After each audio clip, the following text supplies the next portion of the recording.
Hello, my name's David Seaman, and this is the Three Lions podcast.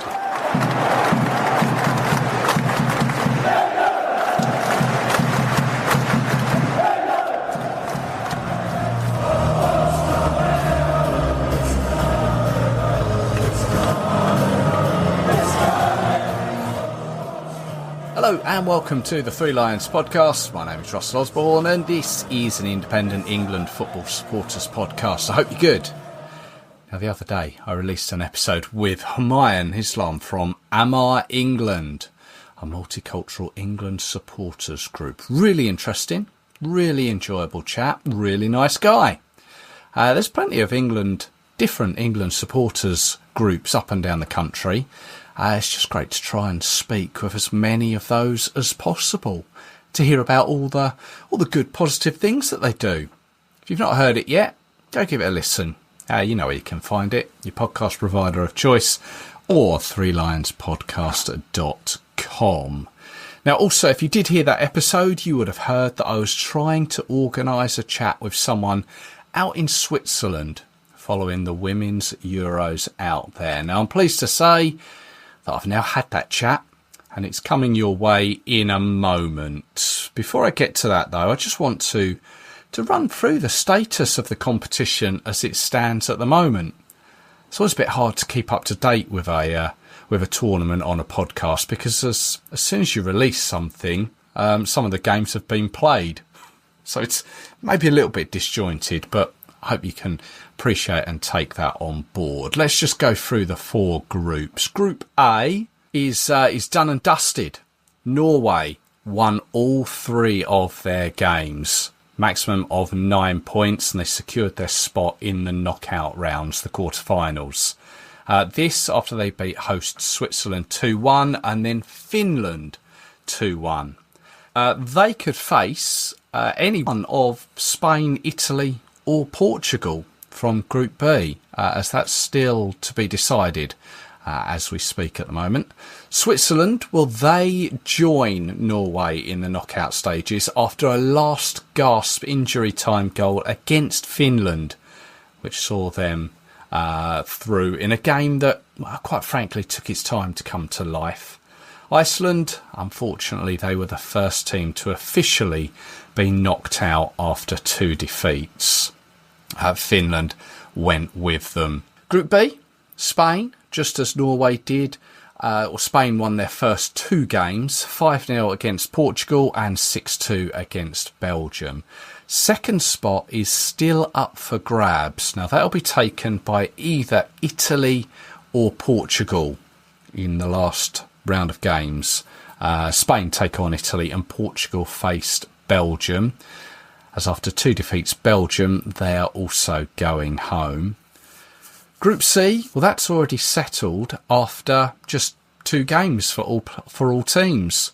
Germany and Sweden won both of them, and they now face each other in the last group game. But it means that Denmark and debutants Poland, well, they face a trip home after they've played each other. And that brings us to Group D, England's group. France are through after their victory over us and their 4-1 victory over Wales. Now, both England and the Netherlands are on 3 points with a win and a defeat each. Wales, well, they are pretty much on their way home unless they can salvage a large goal swing victory against the Lionesses and France put the Dutch to the sword. It'll be interesting to see if the French rest some of their players and how that game goes.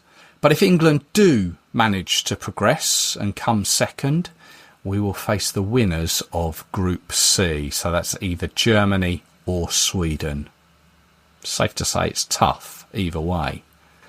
I think so far it's been a fairly competitive tournament, although as yet no real upsets. Some of the quality, I don't think it's been as good as I've seen previously, and especially if I compare it to what I've seen from the WSL and maybe the Champions League, the Women's Champions League. Although I am expecting that quality to come through in the knockout rounds. We shall see. Right, let's cross to Switzerland. It's my pleasure to welcome back to the Three Lions podcast Steve Hopper, who's following the Lionesses and the Welsh girls out there in Switzerland at the moment. Steve, hello there. Hello, Russell. How are you? I'm very well, thank you. Good to catch up again. Yeah, very good. It's been a little while, hasn't it? Yeah. Been on your podcast. Yeah, no, but you're following the women once again, as we spoke about previously. But you kind of got a step up the ladder this time, haven't you? I have, yes. So this is the first time that I've been accredited officially for a major tournament ever, which is Awesome. really, really exciting. Yeah, because I've obviously been on this journey for almost 10 years with both the Lionesses and the England men's team, traveling to a lot of tournaments and everything else, and doing a lot of work, but usually from the outside looking in. And I've done a lot of sort of minor tournaments as well with the teams, World Cup qualifiers included. But yeah, always been a dream of mine to be officially accredited for a major tournament. And here I am, here in Switzerland. Well, first of all, congratulations. Tell us what's involved to get accreditation, because I'm sure there'll be people listening that are going, "Oh, I could do that job." And obviously, it's taken you, as you've said, a fair amount of time. But what's the general process of your journey?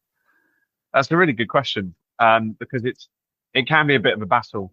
I think that if you're lucky enough to secure a position with one of the big bodies, the hierarchy, we'll call it, in terms of the BBC, Sky Sports, and so on, then your road to accreditation is going to be a lot simpler, because you're going to have a big body behind you. Of course. But if you are someone like myself, who over the years have been very, very committed to producing a very different type of story behind the content that I create, then that can be a little bit more challenging, because you're going to have to go through quite a few hurdles to kind of be recognized and be legitimized. I've worked for many, many different brands and networks over the years, but it's been a hard old slog. And in terms of kind of the road, if you follow almost the freelancer road, which is what I've done, or the contract road, it's very different. And you often, for starters, you've got to have a body of work behind you. And obviously that's something I've got over a 10-year period. Yeah. Once you've got that, it's really important as well to have some affiliation with a journalism body. So for instance, I'm accredited with the NUJ, the National Union of Journalists. I'm also accredited with the SJA, which is the Sports Journalism Association. And alongside that, I've also got an international Sports Press Association membership as well. So there's press cards across all of those. And you might think that would be enough to secure accreditation for a major sporting tournament like a World Cup or a Euros, but actually, no, because I've actually had them for a few years. With those, you need actually a lot more. There's a lot of red tape behind who they authorize to go along to these tournaments. But yeah, that's part of the path. And then you have to have a recognized sports outlet. This is really, really important. They call it a bona fide sports outlet. That's their terminology they use. And I think the change is coming in the industry, but it's in some ways, it does feel like there's a bit of it's almost like set in 1998 sometimes, even though we're in 2025 in the media, where it's difficult, I think, for new media to be recognized, digital media, social media. A lot of the times traditional media is still favored over new media, and still very much accepted as the path. And it's not like that anymore, of course, because, as you see it with your podcast and all the podcasts that exist today and all the social media channels, there's far more reach. When I think about some of the viral videos that I've been able to produce and have been lucky enough to have going on over the last few years, there's some that have reached millions of views, and you can't get that sort of audience for a lot of things that you have on TV. So, it's very different, and they have to start to understand that, I think. Well, yeah. No, it's I understand that totally. Well, for those that are that maybe want to start that journey, there's the hard work and hard yards you've got to put in. But you've got your lanyard. I mean, is that basically you hold it up, coming through? Yeah, pretty much. You hold up your lanyard. People check it on the way in. They still scan it. This morning I was at the England's training, and the guy sort of stopped me, security at the and I sort of was very proudly, as I have done throughout the tournament, I've worked very hard for this, showing it off, and I said no, I'm UEFA accredited, but actually even that didn't get me in there. So it's very different with what England training, right, with their base camp is very different, for instance, with what the Wales base camp have been doing. So over at the Wales camp we were there set up, from sort of 8:30 in the morning till 4 o'clock in the afternoon if we wanted to be there. So we'd have a base of our own to set up and do our work. Mm-hmm. You can't do that at the England base training camp. I think you can do that at the hotel where they're at, but at certain times, but not at the training camp. So when we arrived today, I was sort of barred from going in. We had like 15 minutes to go in and do some filming of their training, and then we were kicked out very quickly. Hence why I'm in a coffee shop right now. Oh, right. Well, I'm sure the coffee shop is just as good. But go on, tell us, what's Switzerland been like in the time you've been there, and the feel for the Euros? Gosh, in one word, expensive. Luckily, I have been here before with the Lionesses. I think maybe for the men's team as well. So I was prepared for the expense and which helped. But it is so expensive. I mean, in terms of, in comparison to what we pay over in England, you're talking 2, perhaps 3 times more. If I give you an example, McDonald's, if you wanted to get like a Big Mac, you'd be paying 2 to 3 times more for that out here, depending on where you are in Switzerland. Zurich being the most expensive, pretty much. Okay. Bottles of water, maybe I've seen bottles of water in shops as much as maybe £4.50. Just very standard bottles of water. So yeah, very expensive. That's the first thing that I've noticed out here, and I've had to be very clever with my budget, especially being a freelancer and a contractor. So that's what a lot of people might not know when you freelance and contract. All depends on the work that you obtain, and not every job that you obtain will give you expenses. So you have to be sort of conscious of that when it comes to these kind of trips. But yeah, in terms of Switzerland and the feeling out here towards the tournament, towards the Women's Euros, they've certainly embraced it. They're talking about this tournament being based around emotion. One of their catch lines is based around emotions. And you can see that they're embracing it and doing their best to bring this on board. Of course, we did it better in 2022 because I'm biased. But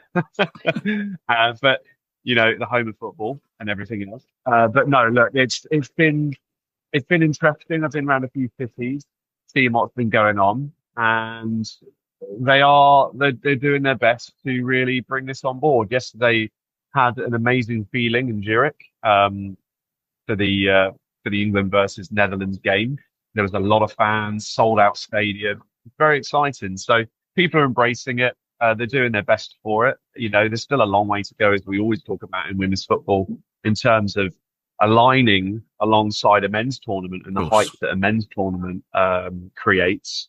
But it's getting there. It's building bit by bit. That does come with a consequence as well, or a number of consequences in changing things. But that's another story, perhaps for another day. But yeah, in terms of Switzerland embracing it, it's a good place for it to be hosted, and the transport is very, very good out here as well. There's a lot of free transport for fans who are going to the games. I've been lucky enough to have free transport all the way, which has been really good, going from city to city, with my accreditation, of course. So that's been really, really good. That's been useful. But no, the transport network is, as of course it should be, coming from Switzerland like clockwork. See what very I did good, there? Very good. So yeah, I've had that's been very good.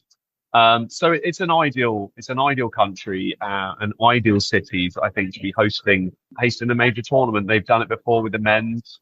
2008, I think Yes. that was the men's Euros, where alongside Austria. So, they are certainly privy to hosting something like this. So it's been good. It's been a good journey for me. Yeah. No, I've been keeping an eye on the games. I've watched probably 50% of them. Obviously they come at a time like the early evening games I don't get to see so much of, but my daughter has taken an interest. Obviously, you say about the Lionesses games, both the France game and the Netherlands game, both played in Zurich, both sold out. Some of the other grounds, I mean, from what I can gather, the grounds have been picked are probably suitable for these group stages. They're small, compact, one tier, but there's still, I mean, I don't want to harp on about sort of attendances and that sort of thing, but some of the games maybe aren't as attracting as much interest as, say, the bigger nations, your Englands and your Germanys, who obviously are next door. Spain, I think, are being followed well. But I haven't actually looked ahead towards the group stages when obviously the interest will probably ramp up. I would have thought. Is that probably what the thinking is? Yeah, it's a fair comment. I think that, it goes back to the whole change and moving forward with women's football. That, like I said, there's still a long way to go. Yeah. We do see it at men's World Cups, when we talk, and Euros, when we talk about attendances, there are, the games, your England's, your Wales as well, your France's, your Italy's, etc., etc. The big nations in men's football, are the ones that are most attended and the most difficult to obtain tickets for. And that's the same out here. I actually saw some fans outside yesterday. The first time I've seen it actually in a women's international game. Whether it's existed or not, I don't know, but it's the first time I've personally seen it where they were holding up placards asking for tickets. Oh, really? Because it was sold out. And I've not seen that at an England game before. So that was quite pleasing to me to see that. I hope they managed to get tickets in the end. Yeah. But yeah, it was a dad and his daughters who were out there, and I think they were on holiday, but they just wanted to go and see the game. So that was nice to see in a way. Yeah, interesting take. That there was a clambering for tickets. But you're absolutely right in terms of the smaller nations. There's not so much of a clamour for that, and part of that is quality based. You see it a lot there's such a divide between the bigger nations. Let's take England, for instance. There's a huge difference between England, France, Netherlands, their quality, Spain, of course, Germany, in comparison to some of the smaller nations. If you look at the likes of, let's take, I don't know if I want to go to the Nordic countries or not, but they've been struggling recently. But they have a rich history actually in women's football. But even they've been struggling with certain attendances and certain quality of late. But yeah, there are difficulties when you look at some of the weaker nations. They're gonna struggle to build up that adulation. It's down to quality. It's down to the push behind their own country. How much money is invested in women's football in that country. Of course. So it comes down to that. And the relevancy. We're still having our battles in England, of course, not in the women's international game, but certainly in terms of a club game. There's still a long way to go there in terms of domestically, where teams are pulling money out or deciding against investing money into their women's clubs, despite the growth that we've seen in women's football in just a very few short years. That's still a problem in England. So let alone some of these smaller nations that are in these tournaments. So there's a massive divide, and if we want that to change, if football wants that to change, there has to be some real difficult conversations and some really easy conversations to have as well about what matters and how they want to move forward. If equality matters, and I'm talking about real equality, I'm talking about men and women being able to play football here, but basic stuff. We're saying, the opportunity should exist for men and women in the same sphere. Like, if that opportunity is to exist, then other countries, the smaller nations, have to get behind it in the same way that they do with men's and say, right, let's offer this opportunity for women to get involved in the game and give them that platform so that they can move forward and make something of it if they want to be successful, if they believe in equality, and if they want to, if they want to see themselves being successful at major tournaments. And that's the way to do it. It's that side of it is not a hard conversation, because it comes down to morals as far as I'm concerned. No, I get you. I get you. Yeah, it's something that I guess it will just happen over a period of time. And I guess as England, we've seen it happen maybe quicker than say some of those Nordic countries that you mentioned. But let's go to England. Let's touch on the Lionesses. Obviously didn't get off to the best of starts against France, but turned it around against the Netherlands yesterday, on the day we're speaking. I must admit, I thought that we may struggle a bit against the Netherlands, but I think they frankly didn't turn up and made our life a lot easier. And it kind of paves our way now to the potential group stages. It can still go either way. But what's your take? What have you learned from the Lionesses? What have you seen? And how's it been? Yeah, gosh. I mean, I was going to say a tale of two halves, but a tale of two matches, really. I mean, what a turnaround. I think that, my prediction before the tournament was, I hate to say it, but I thought that England were going to get knocked out of the group stage along with Wales. I didn't see us coming into this tournament in good form. We've lost a lot of the old guard, a lot of players retiring, a lot of discontent I've seen going about. And I kind of thought this is going to be one of those tournaments, a coming of age tournament. I thought this was going to be, you have to go through the ups and downs in any team, whether it's domestically, whether it's internationally, you go through the ups and downs, and it's growth. And sometimes it's really important to experience those downs so that you can move forward. It's very much the old adage of 2 steps forwards, 1 step back sort of scenario going on. So I kind of thought, okay, this tournament could be that. But it looks like their 1 step back was the France game. And they decided, no, we're not going to allow this to be the whole tournament, to be 1 step back. We're just going to get this one and done. We're going to get it over with in one game in the in the first group game, and then we're going to move forward. It feels like they've connected incredibly well after that. It's like they came into that game, they seemed so disconnected and disjointed in the game against France. And then last night, it was like watching a different team perform. They gelled so well together. And, conversely with the Dutch, they had a good game. They're in a transition period. It seemed like against Wales, it seemed like they connected really well, though. It seemed like they were gelling well. But the Lionesses came on yesterday and completely undone them and really exposed their frailties. So it was very interesting to see last night. And the way that everyone's feeling now is that, they have every opportunity to go on and actually win the tournament and reclaim the championship. So it's definitely an interesting one. My position has changed absolutely, completely. I've done a massive U-turn from, and so many of us have, I think, from what we saw the other day. Yeah. And credit where credit's due. Sarina Wiegman, as always, absolute genius professor on the pitch, in the way that she's been able to change things with every squad that she manages. She is the ultimate when it comes to tournament managers. Any aspiring managers out there, look towards Sarina Wiegman.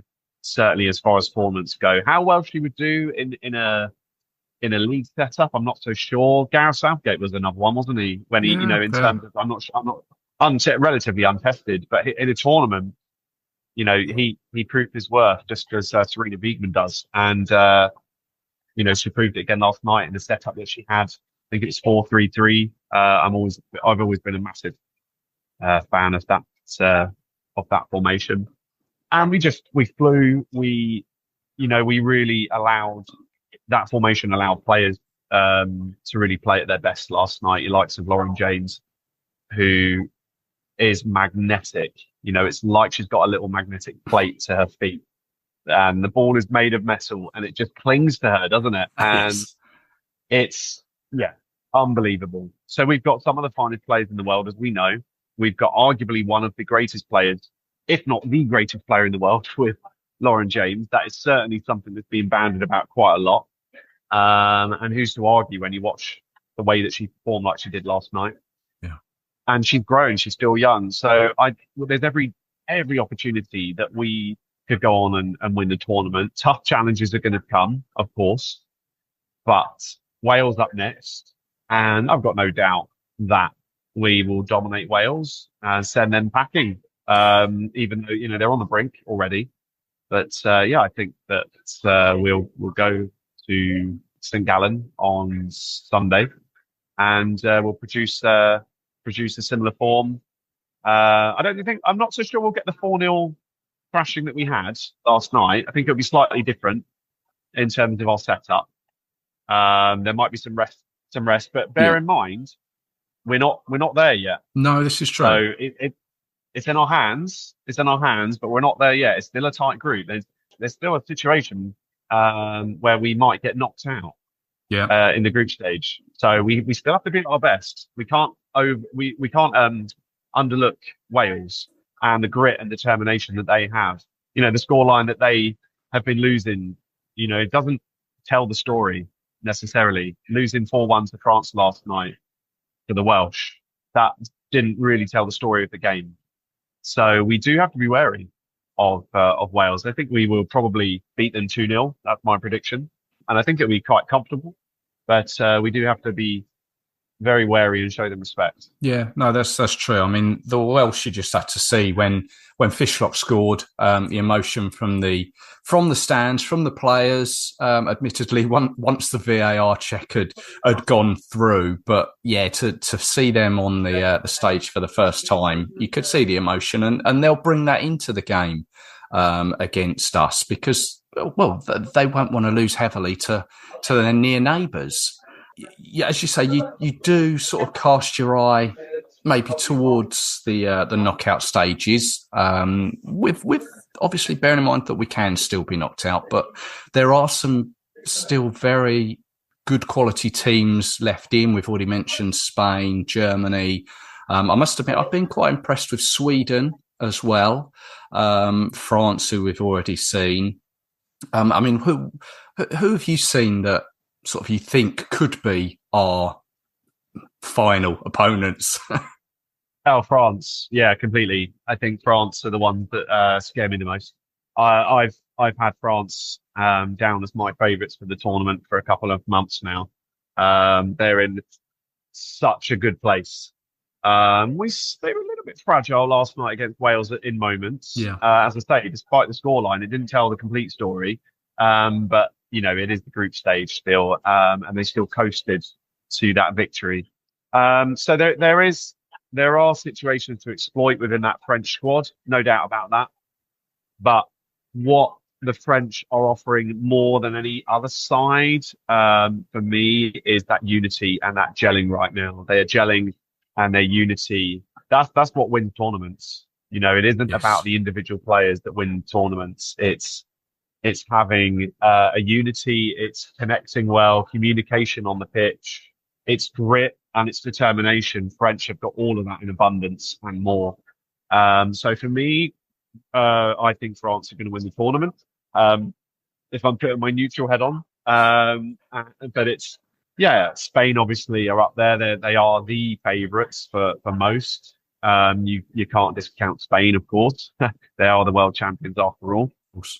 But yeah, for me, it's going to be France. They're the ones that I feel, are the ones to watch out for. And obviously, we've had a dose of that already. We've seen what they can do. So it'll be interesting to see how they go forward. You mentioned the other teams. Germany, of course. Yeah, Germany always going to be in amongst it. Always up there, even when they're going through transition periods of their own and everything else. They're always there. They're always in amongst it. They were there at the last final. In the Euros against us, of course, and they weren't at their best. They weren't at their best then, and they still made it to the final. So, yeah, Germany are always in amongst it. You're absolutely right about Sweden as well. Sweden are another one that they're not what I would call underdogs. They're not favourites, but they would be a team that I would expect to see in and around that kind of semi-final position comfortably. So, yeah, it'd be interesting to see who kind of moves forward in that lot. And maybe there'll be a surprise elsewhere. There usually is at least one. I'm not sure who that would be. I kind of feel like there's going to be It's not going to be the tournament for the underdogs, though. I feel like this is going to be a tournament for the favourites, and those are the teams that we'll see in the latter stages for the final four. Yeah, there doesn't seem to have been an upset as yet, really, does there? No, not really. It's been quite routine, I think, for a lot of sides. I hope there will be an upset to come along. I think it would be really good for the neutral. I think it would be really good for fans who are in support, normally of the men's game, to see what things can happen, what upsets can happen. I think you need those kind of moments to entertain, those dramatic moments to really get people on board and to get people talking. Drama is so important for football, as we know.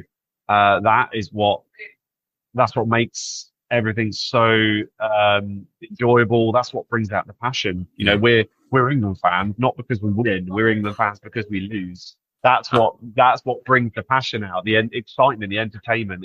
It's those 60 years of hurt nearly next year, 60 years of hurt. It's that has pushed us to this level as a country, in terms of supporting England. It isn't the wins that supply that. So it's all about the drama, and that's very, very important. So to bring those neutral fans over, to bring those fans over from the other side, so to speak, it's really important to have something there for them to grasp hold of and to say, okay, this is what I'm going to sit down and watch because this is shocking. You see it with the FA Cup, the greatest club competition in the world, with the FA Cup. And the reason why that is so famous and so popular is because it's the story of the underdogs. So we need some of that, I think, to really bring some new fans over. I think as well, what they'll often say about tournaments is the longer the host nation are within it, the more sort of the locals are obviously on board and the enjoyment is there. Switzerland opened the account with a defeat to Norway. Then they beat Iceland 2-0, and it means they then play Finland. But they could go either way. And I mean, what's been sort of the general local feeling to the tournament? The Swiss, are they on board? I've got to be honest, I haven't seen a huge amount out here. I've obviously been to a few big cities. I haven't seen the surge as I hoped I would see. I haven't seen a huge amount of people wandering about, being very, very excited about the tournament, as you would. Right. I hate to say it, if this was the men's Euros, you would really get that feeling. You'd be able to wander around and you would feel that energy everywhere you went. And it almost wouldn't matter what city you're in. You would see people walking around in Swiss shirts and everything else. I haven't really had that. In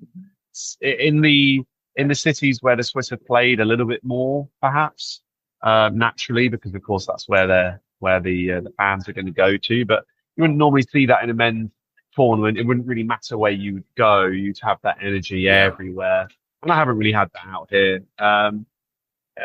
I suppose one of the differences that I've noticed as well, I must admit, I did spend a week in a very small town, so I didn't really get the opportunity in that. I was out in Weinfelden last week with the Wales camp, and in a small town, you're not going to get that energy across.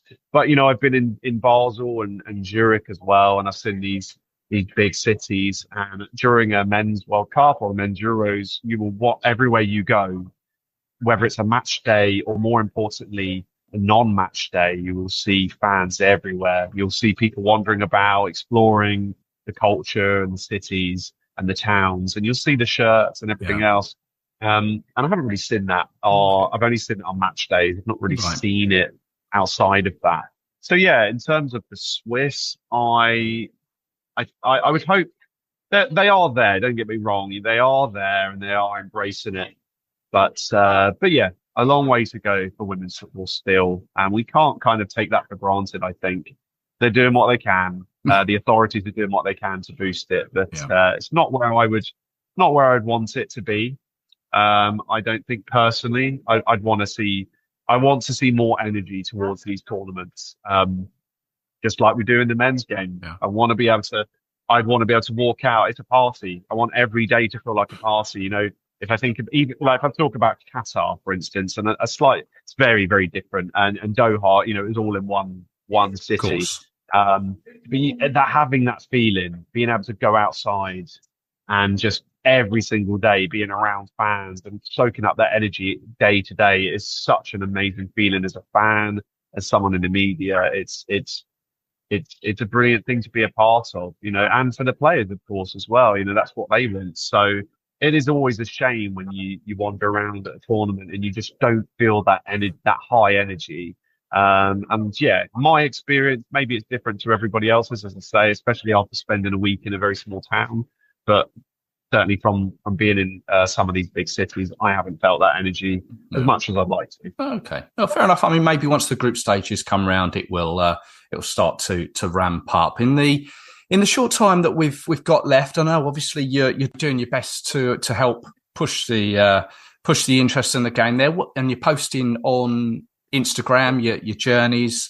Where can we see some of your work and what you're doing out there as a freelancer? Yeah, so I'm writing articles for a brand new US based firm, which is really cool. So that's one of the things which I'm doing. So they've got a network of 50 sites. So that's good. They're called the Sports Talk Group. Right. And Sports Talk United is what you've got to look for with those. Right. Which is really good. So you'll be able to see some of the articles that I'm writing there. That's sportstalkunited.com. So I've been basically reporting on both Wales and England games. I've been doing reports there. I also work for the Sleeper Network. So you'll be able to see bits and pieces there. So I actually am a representative for Brighton and Hove Albion, which I've been doing in the past season. So you'll be able to see all kinds of different bits and pieces on Sleeper Network. Excellent. So go and check out them, Sleeper Football. And of course, as always, check out my bits and pieces with Steve Hopper TV. You'll be able to go on TikTok, Instagram, YouTube at Steve Hopper TV and see some of the bits and pieces that I've been up to on those channels. And there's lots more to come. We're also banking lots of footage and creating different content now, which is going to be used later on after the tournament. So it's future-proofed in a way, which is really, really good. So there'll be lots of things coming up. It's going to be a really interesting couple of years because, of course, not only this tournament, but I'm building, and some of the companies I'm working with, we're building for the World Cup, of course, next year, the Men's World Cup out in the US, Mexico, and Canada. So we've already started preparations for that. Really excited for that.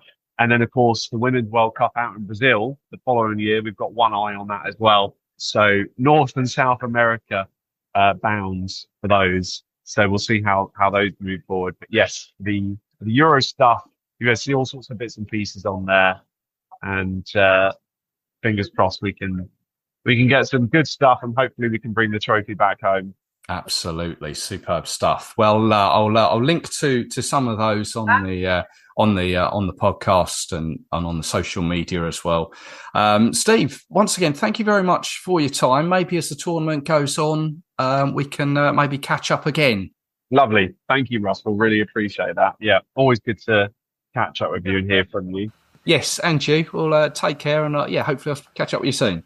Thank you very much to Steve there. I know for whatever reason I was saying group stages during that conversation when clearly I meant the knockout stages.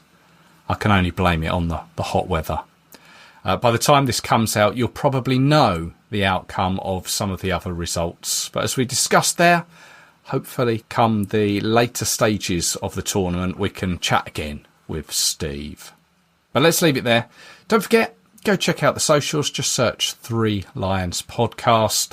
Likes, thumbs up, follows, all appreciated. Likewise for Steve's channels that he mentioned. You can find Steve over on Instagram. You can find him Steve Hopper TV. I'll be back with you very soon with some more England-related content. So until then, take care in the sun. Cheers.